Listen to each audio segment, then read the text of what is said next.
Bonjour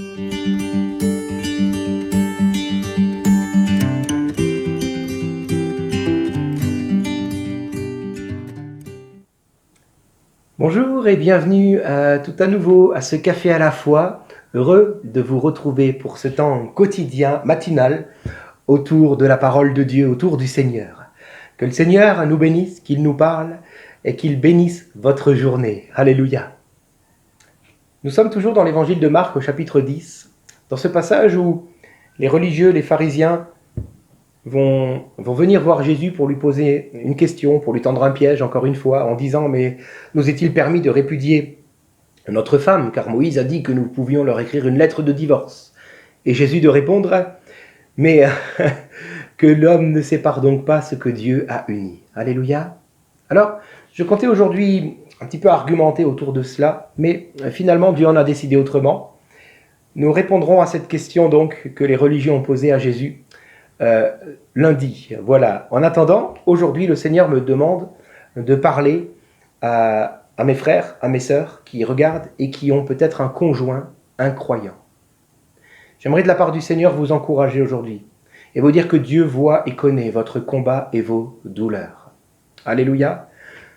Tout comme vous voulez que votre conjoint aille dans la vie éternelle avec vous, qu'il soit sauvé, j'aimerais vous le dire et vous le rappeler, Dieu le veut aussi. Alléluia. Car Dieu veut que tout homme soit sauvé et parvienne à la connaissance de la vérité. Alléluia. Alors, lorsqu'on est avec quelqu'un qui ne nous écoute pas trop, c'est pas vraiment évident. Alors, on aurait tendance soit à élever la voix, à vouloir imposer notre façon de voir, notre vérité à nous, ou alors au contraire à dire « Bon, ça sert à rien, je me tais, je fais plus rien, tant pis. » Voilà. J'aimerais vous dire que soit l'une, soit l'autre de ces deux solutions ne sont pas les bonnes. Voilà, ce n'est pas de cette manière-là. J'aimerais nous rappeler, Jean chapitre 16, verset 8 nous le dit, que c'est le Saint-Esprit qui convainc de péché, de justice et de jugement. Donc, nous sommes appelés à collaborer avec notre Dieu par le Saint-Esprit. Nous sommes appelés à un partenariat dans le salut de notre conjoint, avec donc le Seigneur, notre Dieu. Alors, plusieurs choses aujourd'hui, rapidement, que j'aimerais voir avec vous. Si c'est votre cas, si votre conjoint n'est pas au Seigneur, j'aimerais vous dire que notre Dieu vous appelle à manifester l'amour agapé, l'amour divin. Alléluia, un amour qui va au-delà des mots, au-delà des mots, au-delà de dire « je t'aime », au-delà, un amour qui manifeste l'amour. Alléluia, l'autre ne doit jamais penser que vous voulez vous placer au-dessus de lui. L'amour sacrificiel, qui est l'amour agapé, nous empêche justement de faire croire aux autres que nous sommes au-dessus d'eux. Car au contraire, nous sommes prêts à tout donner pour eux. Alléluia. Le problème, voyez-vous, c'est que beaucoup de chrétiens vivent leur piété convenablement, tant qu'ils sont en public, en particulier à l'église. Mais le problème, c'est que quand ils rentrent chez eux, c'est plus vraiment ça. Et là, mon épouse pourrait vous dire pareil pour moi. Voilà. Heureusement, elle n'est pas là, donc c'est bien. Alors, le problème, c'est que quand on a un conjoint incroyant, c'est justement à la maison. C'est à la maison que nous sommes appelés à manifester la plus belle et la plus pure des piétés. Ah. Donc, demandons à Dieu de nous renouveler dans son amour, car nous avons déjà l'amour de Dieu. Puisque nous avons cru, la parole de Dieu nous dit que l'amour de Dieu a été répandu dans nos cœurs par le Saint-Esprit. Nous avons l'amour, mais nous devons chaque matin dire « Seigneur, remplis-moi de ton amour afin qu'aujourd'hui je sois une lettre vivante, une Bible ouverte pour mon conjoint. » Alléluia. Cette prière que d'autres chrétiens font uniquement le dimanche matin avant de venir à l'église. Vous êtes appelés à la faire chaque matin pour chaque journée. Alors, qu'est-ce que l'amour ? 1 Corinthiens 13, je vais vous le relire rapidement. L'amour est patient. Ah, pourquoi ça commence par cela ? Parce que je crois peut-être que Dieu avait en vue justement ces enfants qui devraient vivre avec des incroyants. Alors le Seigneur te dit, sois patient. L'amour que j'ai répandu en toi par mon esprit te donne cette patience. Parce que des fois, pour que le conjoint arrive à la conversion, il faudra des mois, voire des années. Alléluia. ne te fais aucun reproche aujourd'hui si tu es avec un incroyant. Peut-être tu es avec un incroyant parce que tu t'es converti que après ton mariage. Ou peut-être es-tu avec un incroyant parce que c'était ton choix personnel. J'aimerais te dire aujourd'hui, laisse le passé derrière et maintenant va de l'avant avec le Seigneur, car le Seigneur veut bénir. Il veut bénir ton couple, il veut bénir tout ton foyer, toute ta maison, parce qu'il est en toi et avec toi. Alléluia. Donc maintenant, va de l'avant, ne laisse pas l'ennemi peut-être te culpabiliser. Non, mais dis-toi que ton Dieu t'aime et qu'il veut te bénir autant qu'il veut bénir les tiens. Alléluia. L'amour est donc patient, il est plein de bonté, il n'est pas envieux, il ne se vante pas, ne s'enfle pas d'orgueil, il ne fait rien de malhonnête, il ne cherche pas son propre intérêt, et il ne s'irrite pas, il ne soupçonne pas le mal, ne se réjouit pas de l'injustice. Mais l'amour se réjouit de la vérité, il pardonne tout, il croit tout, il espère tout, et il supporte tout. Combien je pense que vous me comprenez. Si vous êtes avec un conjoint inconverti, vous comprenez qu'il nous faut vraiment l'amour de Dieu pour réussir à tout pardonner et à tout supporter. Combien c'est pas facile de supporter et de pardonner celui qui est à mes côtés ou celle qui est à mes côtés chaque jour et qui pourtant refuse de placer sa foi dans le seul vrai Dieu que moi je connais. Vous êtes appelés à pardonner et à supporter. Alléluia. J'aimerais dire que dans un couple, les mots ne comptent pas. Car Jésus le dira, nul n'est prophète en son pays. Ton conjoint te connaît, ce qui sort de ta bouche n'a que peu de valeur pour lui. C'est ce que tu es qui compte à ses yeux. Autrement dit, cesse de vouloir évangéliser ton conjoint. Mais sois une lettre ouverte de Christ pour ton conjoint, que ta vie, que tes actions, que tes réactions manifestent Jésus-Christ. Alléluia. Alors, aime le Seigneur de tout ton cœur et que cet amour même se montre autour de toi. Que ton mari voit quelqu'un ou que ton épouse voit quelqu'un en toi de patient, plein de bonté, qui n'est pas envieux, qui ne se vante pas, qui ne s'enorgueillisse pas, qui ne cherche pas son propre intérêt, etc., etc., mais qui est prompt à pardonner et qui se réjouit de la vérité. Amen. Alors, j'aimerais vous lire 1 Pierre chapitre 3, versets 1 à 6, qui vient un petit peu confirmer ce que je viens de vous dire, et qui dit, vous de même, femme, mais on pourrait très bien dire homme, ça dépend qui est votre conjoint, si c'est un mari ou une épouse. Hein.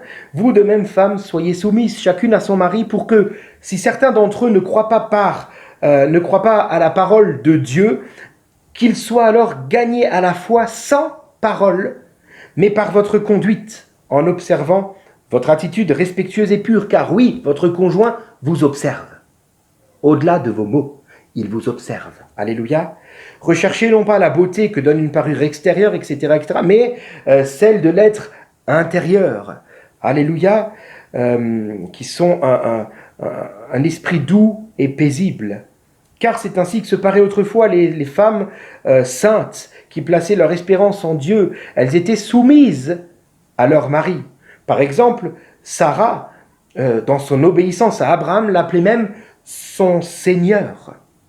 Et vous avez été appelés ses filles. Autrement dit, Sarah a été placée comme la mère des croyantes. Elle qui se soumettait entièrement, dans l'amour de Dieu, bien entendu, à son mari, en l'appelant jusqu'à l'appeler son Seigneur.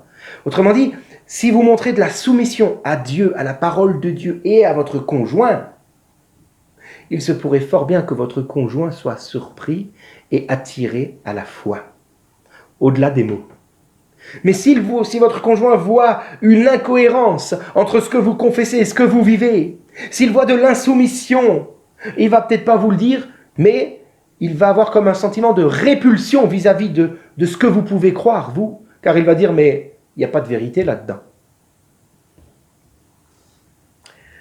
Ensuite, j'aimerais souligner que nous sommes appelés à écouter le Saint-Esprit, la voix du Saint-Esprit. Pourquoi ? Je m'explique. Parce que peut-être que votre conjoint qui n'est pas croyant est quand même quelqu'un de bon, de généreux, il a beaucoup de qualités, et je le pense fort bien entendu. Mais comme il n'a pas le Saint-Esprit, lui va peut-être appréhender la vie et les choses de la vie différemment, avec une sagesse toute humaine, respectable, certes, mais toute humaine. Or, vous avez reçu le Saint-Esprit. Vous êtes appelés à vous mettre à l'écoute du Saint-Esprit. Ne cherchez pas à plaire à votre mari, mais d'abord à Dieu. Et Dieu vous a donné le Saint-Esprit. Et il se pourrait fort bien que l'épreuve qu'il vous propose, une épreuve de foi, soit là afin que vous puissiez, par la foi, à l'écoute du Saint-Esprit, selon la voix de Dieu, que vous puissiez avoir la victoire dans cette épreuve, afin que votre mari ou votre épouse inconvertie puisse observer cela et se dire « Mazette, il y a quand même quelque chose là. » Vous comprenez ce que je veux dire? Mais si, parce que votre conjoint qui n'est pas croyant a tout de même une bonne sagesse, si vous commencez à vivre votre foi selon une sagesse toute humaine, il n'y aura plus de témoignages, il n'y aura plus de lettres ouvertes pour votre conjoint. Voilà le piège. Le Seigneur vous appelle aujourd'hui à marcher selon la voie du Saint-Esprit, afin que la sagesse humaine perde toute sa valeur, toute sa brillance face à la sagesse divine, et que votre conjoint soit confondu devant l'efficacité de la foi. Alléluia! Encore un piège. Quand on est un couple chrétien, des fois, chez nous, à la maison, et ce n'est pas une bonne chose, mais des fois, on peut commencer à discuter des choses qui vont et qui ne vont pas à l'église. Parlons simplement de ce qui va, le reste, mettons-le en prière. Mais quand on est un couple chrétien, on peut le faire parce qu'on sait que l'autre connaît, et puis on a le Saint-Esprit. Mais quand ton conjoint n'est pas chrétien, surtout ne tombe pas dans le piège de venir lui raconter ce qui ne va pas dans ton église. Ce serait comme si tu étais avec lui dans une maison en feu. Attention, ça brûle, vite, il faut sortir, mais au lieu de chercher l'issue de secours, tu vas dire à ton conjoint inconverti, viens une fois à la fenêtre et regarde, t'as vu les gens dehors là? T'as vu comme ils se chamaillent, c'est pas bien. Non, il ne faut pas faire ça parce que vous allez brûler là. Il y a quelque chose de beaucoup plus urgent maintenant. Alors de grâce, ne va pas détruire tout ton témoignage de vie en commençant à colporter des choses qui ne vont pas auprès des oreilles de ton conjoint inconverti. Il n'a pas le Saint-Esprit, lui, il pourra te conseiller avec une sagesse humaine. Alors que cherches-tu? Va plutôt prier. Va plutôt te confier auprès d'un frère ou d'une sœur de l'église ou de ton pasteur. Oui, tu as besoin de parler, c'est normal, mais pas avec ton mari inconverti, pas des choses spirituelles, car il ne peut pas les comprendre, il n'est que charnel, même s'il est bon, même s'il est sage, et même si tu as l'impression qu'il a du discernement. C'est un mensonge, et cela ne va le servir qu'à l'éloigner de l'église, se faisant de Christ, car l'église est proche de Christ. C'est son épouse. Je termine en disant, prie pour ton conjoint. Prie, prie, prie, prie. Chaque jour, lève-toi et prie. Prie encore, persévère dans la prière. N'oublie pas que si toi tu crois, c'est parce qu'un jour des gens ont prié pour toi. Des gens ont prié pour le réveil chez toi. Et aujourd'hui tu crois de la même manière, prie pour ton conjoint. Alléluia. Prie, prie et prie encore. Même si quand tu pries, tu as l'impression que ça va à l'opposé et c'est encore pire qu'avant. J'aimerais te dire, c'est encore là une ruse de l'ennemi pour que tu te taises. Mais prie. Dans la prière, tu peux parler. Là, tu as le droit. Fonce. Alléluia. Alors, je termine avec un verset pour nous encourager, pour vous encourager. 1 Pierre 2,12 nous dit « Ayez une bonne conduite au milieu des non-croyants, afin que, là même où ils vous calomnient comme si vous faisiez du mal, ils remarquent votre belle manière d'agir et rendent gloire à Dieu le jour où il interviendra. » Alléluia. Il n'est pas dit afin qu'il rende gloire à Dieu si un jour Dieu intervient. Non. Il est écrit qu'il voit votre bonne manière d'agir afin qu'il rende gloire à Dieu le jour où Dieu va intervenir. Parce que Dieu va intervenir. Peut-être que tu es démissionnaire. Peut-être que ça fait des années que tu pries, que tu attends et que tu es cette lettre ouverte et que tu n'en peux plus aujourd'hui. Le Seigneur veut t'encourager en te disant « Je vais intervenir ». Peut-être te dis-tu, mais mon mari ou mon épouse a déjà eu l'occasion et pourtant il a dit non, alors c'est peut-être fini maintenant. J'aimerais te dire, non, c'est pas fini. Dieu va encore intervenir parce que tu collabores avec le Saint-Esprit.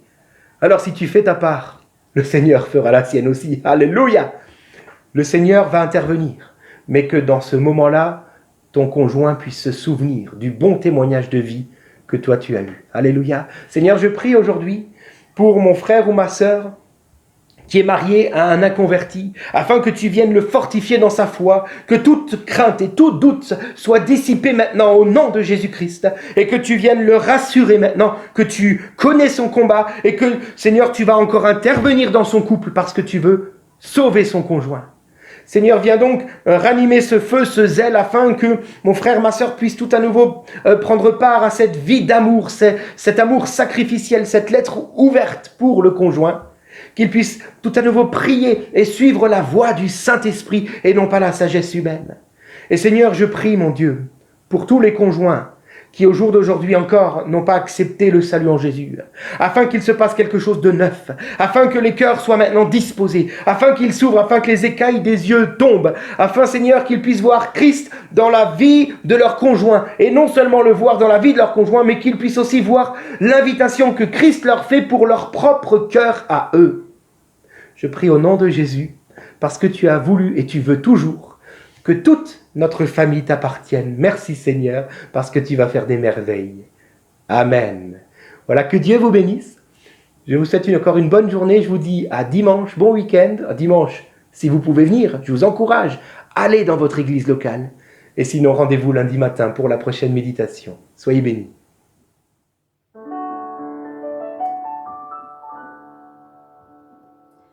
Ne crains point, crois seulement. Ne crains point, crois seulement. Toutes choses sont possibles à celui qui croit. Regarde à ton Sauveur, il est toujours vainqueur. Toutes choses sont possibles à celui qui croit.